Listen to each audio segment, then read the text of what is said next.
to begin with Lynn and her poem that was inspired by last week's card, which was, and topic, which was on, or not last week, but last month, the last 3 weeks ago, the topic on explore. So Mom, I'm going to have you start.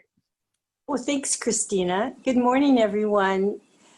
And the poem, Amy and Kathleen are also present today. And the poem previous to this one is about the conversation that both of you were present at. So, and it's also on EduSpirit. So if that's something that you might want to go back and look at, because what I attempt to do through these words is to capture the moment that we were together in the previous conversation. So as Christina just mentioned, this particular poem is about last week, and with the word explore. It's a very, and also it captures also Pat's story about singing over the bones, which is a reference to Clarissa Pinkola Estes from her book. Christina, Pat, what's the name of the book? Women Who Run with the Wolves? No, yes. Something. Yes. Mm-hmm. Yeah, Women Who Run with the Wolves. So, and I'm, again, trying to capture what went on. So here we go. We have brought our collective bones out from the darkness into the light and have laid them down for eyes to see, for ears to listen, for hearts to touch. We share these shards of excavation in trust that each will be picked up, held gently, and acknowledged with reverence. These cold bones of misery, of heaviness, of pain, the trapped and stuck bones, the endangered and helpless, the scattered and ill bones, all are being sung over by voices whose energy penetrates them, warming and enlivening them.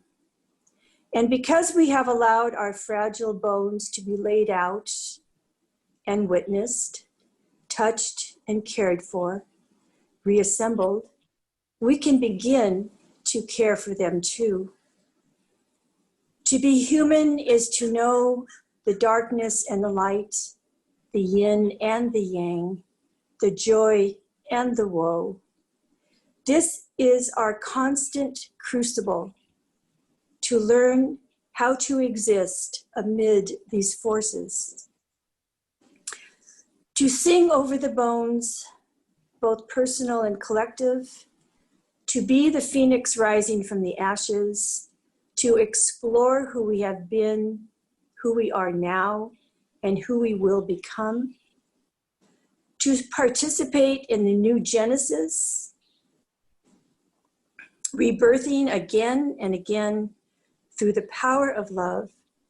These are the choices that evolve us. Now, I referenced 3 authors in this poem. The first one, in the second stanza, when I say, we share these shards of excavation, that comes from Father Gregory Boyle's book, Barking to the Choir.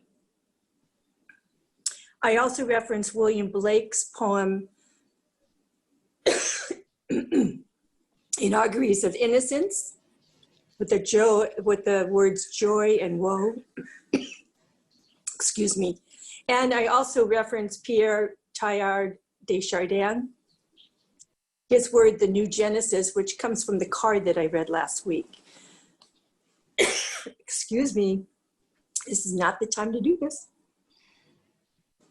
Okay, so now I'd like to follow that up with picking a card again at random. Okay, here we go. Here are the cards. And I'm going to pick one without knowing which one it's going to be. Here it is. And this card today is a quote from, oh, Thich Nhat Hanh. Oh my goodness. Okay, awesome. So this is the front of the card. When you plant lettuce, if it does not grow well, you don't blame the lettuce. You look for reasons it is not doing well. It may need fertilizer or more water or less sun. You never blame the lettuce. Yet, if we have problems with our friends and family, we blame the other person. But if we know how to take care of them, they will grow well, like the lettuce. Blaming has no positive effect at all, nor does trying to persuade using reason and arguments. That is my experience. No blame, no reasoning, no argument, just understanding. If you understand and you show that you understand, you can love, and the situation will change. Thich Nhat Hanh. Okay, thank you, everyone. Yeah. Okay, good. Is it my turn? I'll just interject really quickly because I think we're going to move on to Pat's story today. And usually I come on and I will say a few words. And the one thing I just, upon in my walk today, upon reflecting on Pat's, what she's about to present, which is titled Once Upon a Return, I was really moved to think about like whose story am I in right now? And feeling like sometimes I am in somebody else's story, and how I feel somewhat detached from my own life when I'm like I was walking on a path today, walking our dog and looking at the beautiful surroundings, because right now in Indiana, the leaves are changing colors. It's very beautiful. And I had this moment as I was reflecting about what it means once upon a return. And like I took it literally to mean I need to return back to my essence, to my essential story. Because if you think about your story like a tree, you know, my main story is rooted in that acorn, the essence of who I am that grew into a tree. And that tree, if you think of a tree, like there's the main story, the trunk that leads up, that goes into the sky. But sometimes I'm living my life on the branches. And some of those branches are kind of spindly and they can't hold a lot of weight, and they're kind of fragile and delicate. And I think it's always a reminder of I'm trying to return to the essence of like the core of who I am. And when I do, I feel nurtured and rooted, and I feel the strength of my whole being. But when I'm walking on these branches, sometimes I feel very wobbly, and I don't have a sense of my direction, and I lose sense of kind of who I am on that path. And so returning to the core, which is like the essence, is something that I'm really trying to be aware of, because it's so easy right now to get lost, especially right now with everything occurring in the collective, when you are trying to figure out who you are in relation to kind of the chaos that's out there.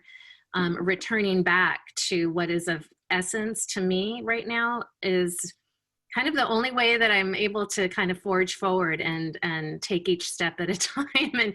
And that makes more sense. But I sometimes forget that I'm walking on the branches, and those branches can sustain me for a bit, but they're not going to make me feel grounded and rooted in who I am. And I can get lost on those branches. And, you know, branches, there's branches on branches on branches, you know, they keep splitting off. And the more we keep splitting off on a branch rather than on, the more I think we get lost. So it's kind of finding our way back to the essential trunk, to the root of the trees, and how they're anchored in the earth and anchored in who we are. that's what I was reflecting on today when I was thinking of Pat's cards and what it means for me. This whole idea of once upon a return to what? And really for me, it's a return to essence. So I think we can start Pat's story now.